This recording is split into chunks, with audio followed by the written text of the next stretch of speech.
and monkeypox viruses have never been isolated, neither has the smallpox virus. In fact, they don't exist. This is why you can never eradicate smallpox, but only mask the same symptoms under a new label. Skin rashes are never the result of exposure to a mythical virus. They are the consequence of a detoxification mechanism that involves the skin.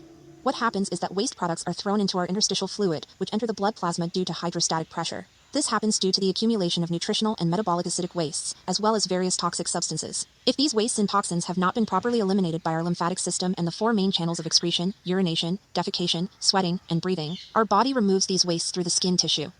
This begins a process in which the skin fibers become tangled and bulging, creating congestion and swelling in the glands and lymph vessels, and then the waste begins to be expelled through the skin. The nature of the rash depends on what the body is trying to get out.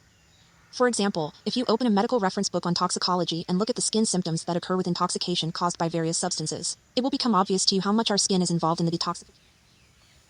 And you can see the different nature of the rashes when exposed to different toxins. Become obvious to you how much our skin is involved in the detoxification process of these substances, and you can see the different nature of the rashes when exposed to different toxins. The tendency for children to exhibit skin rashes comes from the fact that the bone growth process is a rather complex mechanism that naturally produces a lot of metabolic waste in children. In addition to this, during bone growth, skin tissue does not keep up with bone tissue, so it is quite typical for children to have low levels of collagen in their skin. Because of this, it is easier and preferable for the body to eliminate these wastes through the skin, and as a consequence, we will see a strong tendency for children to exhibit skin rashes as they grow up. If, in addition to metabolic waste, the child's body has to deal with waste products and toxins from an improper diet, lifestyle, such as not spending enough time in sunlight and producing little vitamin D, a bad ecological environment, or psychological stress, and if the rest of the child's excretory organs are weakened, these symptoms will be more severe. The fact that these symptoms often occur in some children in the same family or group at the same time is because these particular children not only share the same growth process, but also many other physical and psychosomatic factors that give toxic strain to the body, and since humans are social creatures, they tend to go through such processes in sync. But those children who don't have to deal with such a toxic load and emotional stress, who spend a lot of time outdoors, eat differently, and so on, will be able to cope with the removal of waste from the body without any noticeable symptoms. So no matter how much contact they have with children with chickenpox, they will not get it.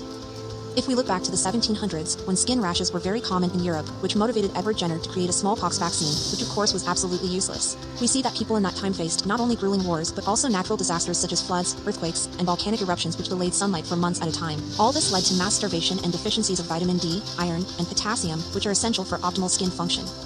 Combined with increased intoxication and psychological stress, it is not surprising that, at the time, the manifestation of severe skin symptoms, especially in children, was quite common. The medical establishment sells us the unscientific and never proven idea of the immune system that constantly fights the invisible terrorists that want to attack us in the form of bacteria, fungi, and viruses. We don't have an immune system. We have a cleansing and regenerative system. Our body is in a constant process of cleansing and repairing our tissues. This is one of the main biological programs we have, and bacteria and fungi are directly involved in this process, helping us to cleanse and repair our tissues. Public health will only improve as the quality of life improves. Your health is directly related to your quality of life. The fact that we continue to believe in the existence of viruses and in contagion does not allow us to look at the situation adequately and analyze why we actually exhibit certain symptoms. We don't know how to recognize the factors, both physical and psychological, that affect us negatively, so we can't eliminate them. We spend billions of dollars on mass vaccination programs, only to have those same symptoms then relabeled under a different label because the real cause of those symptoms has never been eliminated.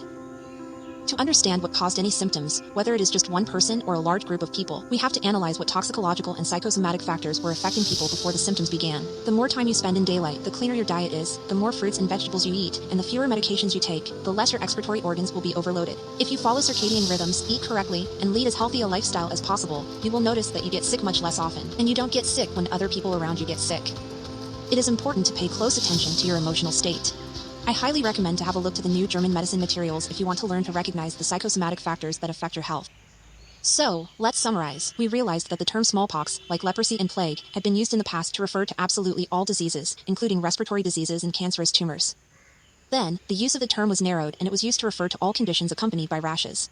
The introduction of the variolation procedure against smallpox in Europe caused an even greater fragmentation of this term into multiple separate labels. We have discussed a few of them such as measles, chickenpox, and monkeypox, but in fact there are many more. We discussed exactly how the so-called epidemics are created by introducing one big collective term and how they are brought to an end not through vaccination, but by splitting up this collective term into many different labels and changing diagnostic criteria. We also talked about the lack of evidence of the existence of the smallpox virus. Due to the absence of the virus, any claim that smallpox is transmitted from person to person has no basis in fact. The same goes for smallpox virus tests and claims about the benefits of vaccination. Finally, we talked about the pictures that are used today to promote smallpox vaccination and what really causes these skin lesions. Any additional material that might be helpful to you can be found in the description to this video. Thanks for watching and see you soon.